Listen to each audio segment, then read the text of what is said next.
Bismillahirrahmanirrahim. Assalamualaikum warahmatullahi wabarakatuh. Perkenalkan, nama saya Ilma Fitratinisa dari Universitas Islam Negeri Kiai Haji Ahmad Siddiq, Fakultas Tarbiyah dan Ilmu Keguruan, Program Studi Pendidikan Agama Islam dengan NIM 23210101063. Nah, di sini saya akan sedikit menjelaskan tentang pendidikan Islam dan stratifikasi sosial. Nah, pendidikan sendiri itu merupakan elemen penting dalam kehidupan manusia yang berfungsi sebagai media untuk meningkatkan pengetahuan, keterampilan, serta membentuk karakter. Nah, selain itu, pendidikan itu sering dianggap sebagai sarana utama untuk mencapai mobilitas sosial, yaitu kemampuan seseorang untuk memperbaiki status sosial dan ekonomi mereka melalui pencapaian pendidikan yang lebih tinggi. Nah, di banyak sekitar masyarakat modern ini, pendidikan itu dipandang sebagai kunci untuk mendapatkan pekerjaan yang lebih baik dan meningkatkan taraf hidup. Nah, namun hubungan pendidikan dan stratifikasi sosial itu tidak selalu sederhana. Stratifikasi sosial itu merujuk pada pengelompokan masyarakat secara hierarkis berdasarkan status sosial, ekonomi, dan politik. Nah, faktanya pendidikan seringkali memperkuat atau bahkan memperlebar kesenjangan sosial. Akses terhadap pendidikan berkualitas biasanya dipengaruhi oleh kondisi ekonomi keluarga atau seseorang. Nah, anak-anak dari keluarga yang ekonominya bisa dibilang tercukupi cenderung memiliki akses lebih baik ke sekolah-sekolah unggulan, fasilitas pendidikan, serta dukungan tambahan seperti bimbingan belajar, mengikuti ekstrakurikuler, dan fasilitas sekolah yang memberi mereka keuntungan dalam dunia kerja dan kehidupan sosial. Nah, sebaliknya, namun dari individu yang keluarga yang dibilang kondisi ekonominya kurang mampu, seringkali menghadapi kesulitan dalam mendapatkan akses pendidikan yang sama dengan orang-orang yang dibilang mampu. Nah, mereka itu dihadapkan pada tantangan seperti biaya pendidikan, akses terbatas terhadap fasilitas pendidikan, dan kurangnya dukungan sosial.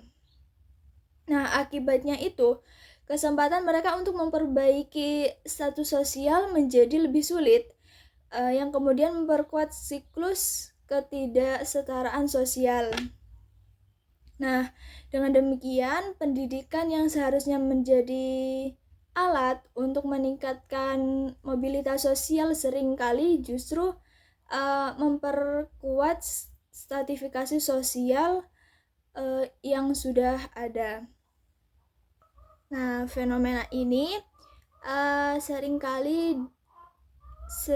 semakin terlihat di berbagai negara, termasuk juga yang ada di Indonesia, di mana distribusi pendidikan yang tidak merata di wilayah perkotaan dan pedesaan itu menciptakan perbedaan signifikan dalam hal kesetaraan sosial.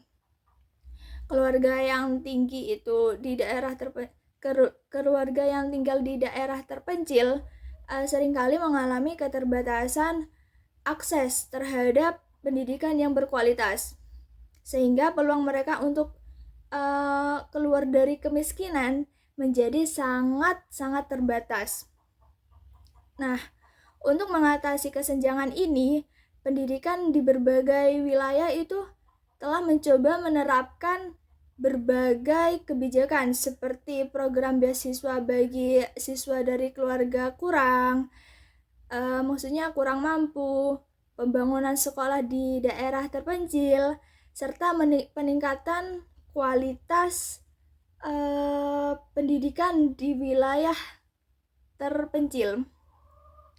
Namun, efektivitasnya itu kebijakan-kebijakan tersebut menjadi tantangan besar.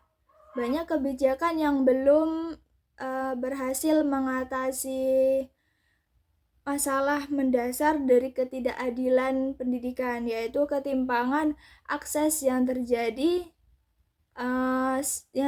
secara sistematis dan terus-menerus. Nah, oleh karena itu, meskipun pendidikan memiliki potensi besar sebagai alat untuk meningkatkan mobilitas sosial, peran ini seringkali terhambat oleh struktur stratifikasi sosial yang ada. Tantangan di masa depan adalah itu bagaimana merancang sistem pendidikan yang lebih inklusif dan adil sehingga pendidikan dapat berfungsi secara efektif dalam mengurangi ketidaksetaraan sosial dan membuka peluang yang setara bagi seluruh lapisan masyarakat. Nah, selanjutnya yaitu konsep stratifikasi sosial. Konsep stratifikasi sosial adalah konsep yang menggambarkan tentang pengelompokan individu atau kelompok dalam masyarakat dalam berbagai lapisan atau berdasarkan faktor-faktor seperti kekuasaan, kekayaan, status sosial, dan lain-lain. Nah, sistem ini menempatkan masyarakat dalam hierarki di mana setiap lapisan itu memiliki ciri-ciri, hak istimewa, serta peluang yang berbeda. Stratifikasi sosial itu menegaskan bahwa tidak semua orang memiliki akses yang sama terhadap sumber daya dan kesempatan yang ada di dalam masyarakat. Nah, hierarki yang terbentuk dari stratifikasi sosial menempatkan individu atau kelompok pada posisi yang berbeda dalam struktur sosial. Mereka berada di lapisan atas, cenderung memiliki akses yang lebih besar terhadap sumber daya ekonomi, politik, sosial yang memadai, seperti contoh pendidikan yang berkualitas, pekerjaan yang baik, serta layanan kesehatan yang memadai. Nah, sebaliknya, mereka yang berada di lapisan bawah sering mengalami keterbatasan akses terhadap hal-hal tersebut, sehingga peluang mereka untuk meningkatkan kualitas hidup itu menjadi sangat terbatas. Ketidaksetaraan ini seringkali memperlebar kesenjangan antara kelompok-kelompok masyarakat yang berbeda, dan itu menciptakan ketidakadilan sosial yang berkelanjutan. Nah, stratifikasi sosial itu bersifat dinamis dalam beberapa kasus. Artinya, individu dapat berpindah dari satu lapisan ke lapisan yang lainnya dengan seiring dengan perubahan status atau kondisi mereka. Namun, di beberapa masyarakat, stratifikasi sosial itu bisa sangat kaku dan menghambat mobilitas sosial. Contohnya itu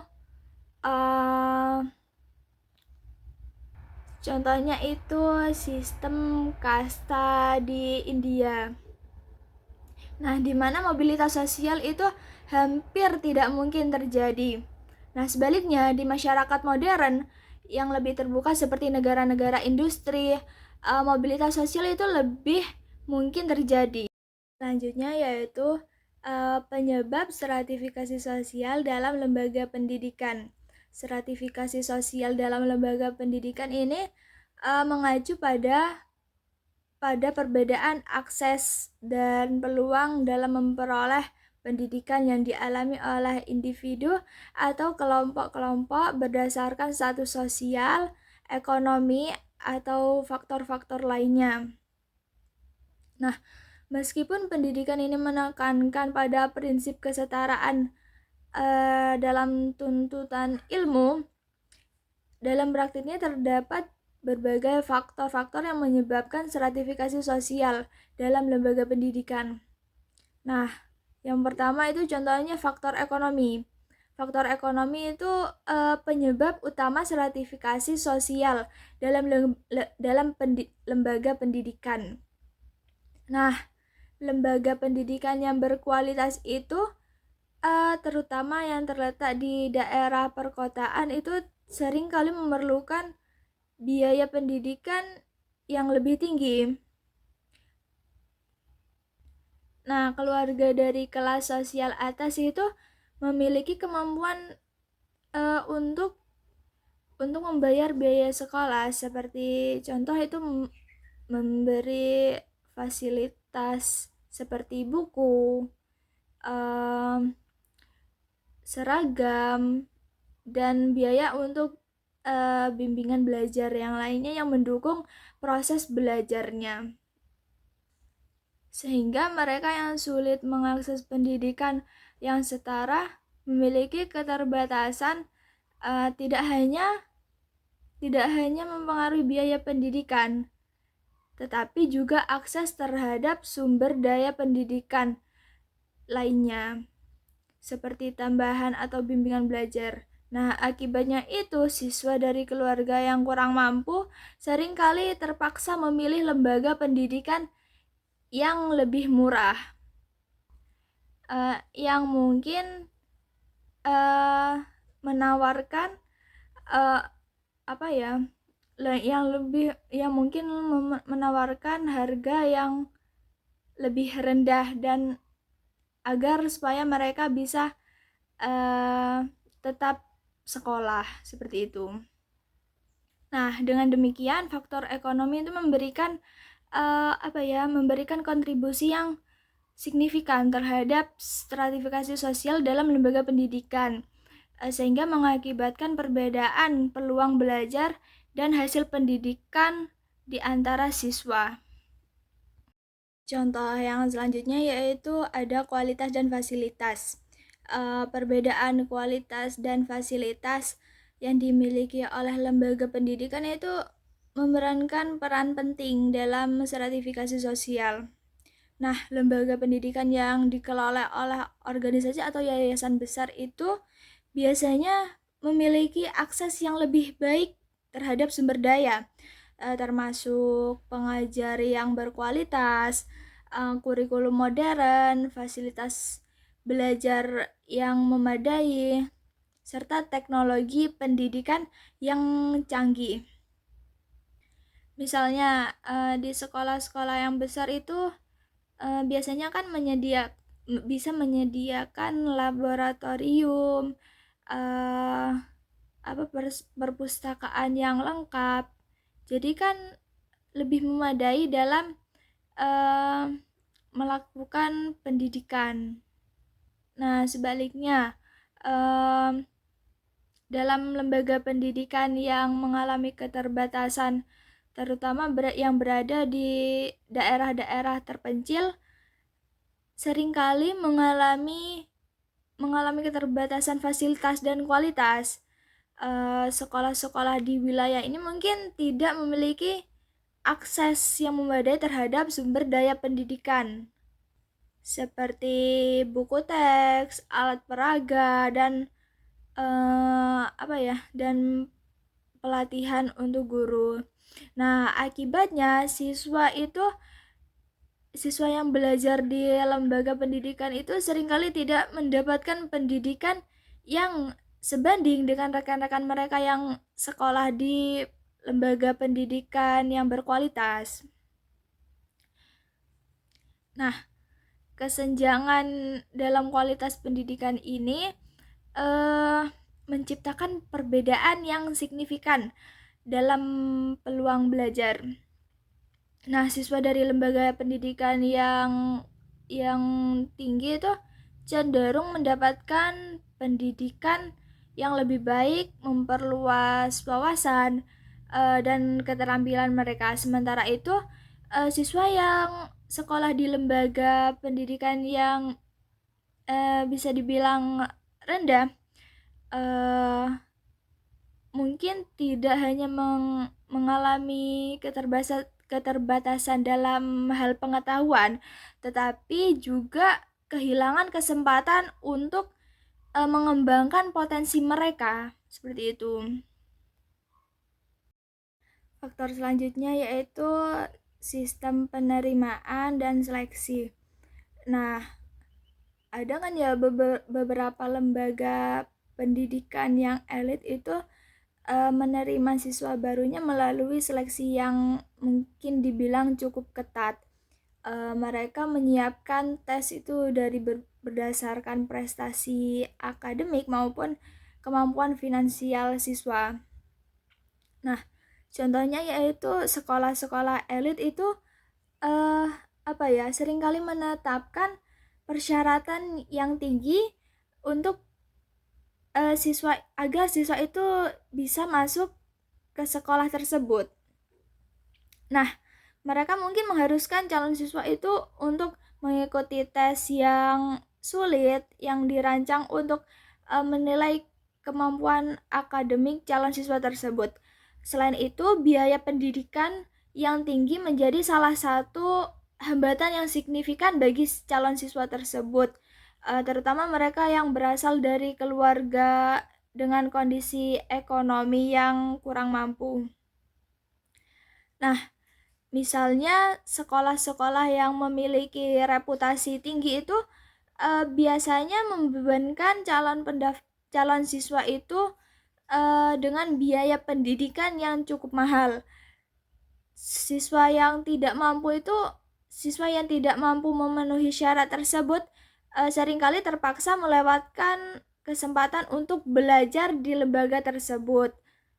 Nah, hal ini tuh menciptakan situasi di mana hanya siswa dari keluarga kaya lah yang berhak untuk masuk sekolah elit tersebut. Juga dalam banyak kasus anak-anak yang memiliki potensi yang baik dalam hal akademik itu juga tidak akan bisa masuk ke sekolah elit tersebut hanya karena kendala biaya dari keluarga yang kurang mampu.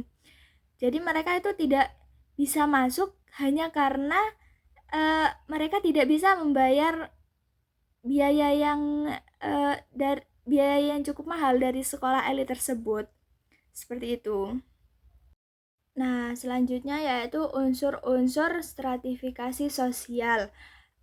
Unsur-unsur pembentuk stratifikasi sosial itu dibagi menjadi 2 elemen, yaitu status dan peran.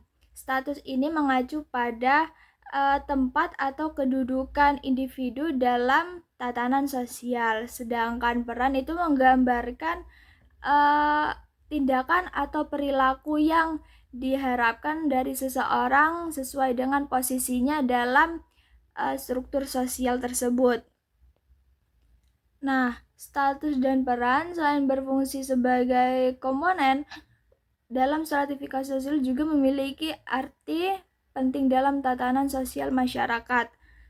Sistem sosial ini mengacu pada pola-pola yang mengatur hubungan timbal balik antara individu di dalam masyarakat serta interaksi antara individu dan komunitasnya yang mencakup perilaku setiap individu tersebut.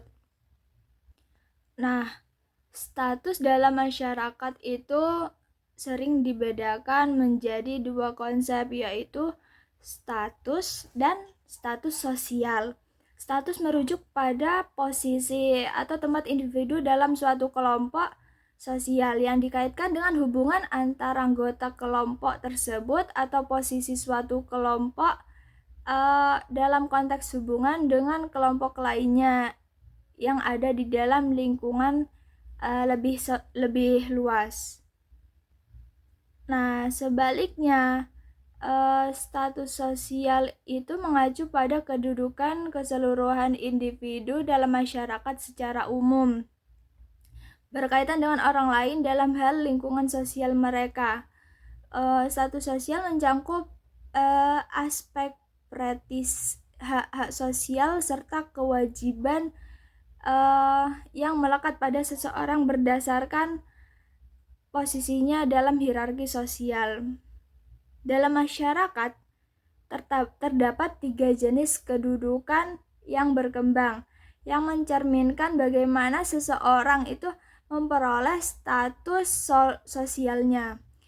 Pertama yaitu status yang diperoleh secara otomatis melalui kelahiran, tanpa usaha atau interaksi langsung dari individu tersebut. Contohnya yaitu meliputi status kebangsawan, jenis kelamin, usia, ras, semuanya ditentukan sejak lahir dan tidak dapat diubah. Kedua yaitu status yang merupakan yang diraih melalui usaha atau kerja keras individu tersebut. Nah, status ini biasanya diperoleh melalui pendidikan, karir, pencapaian, seperti contohnya itu seperti menjadi seorang dokter, seorang guru, pengusaha sukses, dan lain-lainnya. Nah, yang ketiga yaitu status yang diberikan kepada seseorang karena kontribusinya terhadap jasa mereka di masyarakat.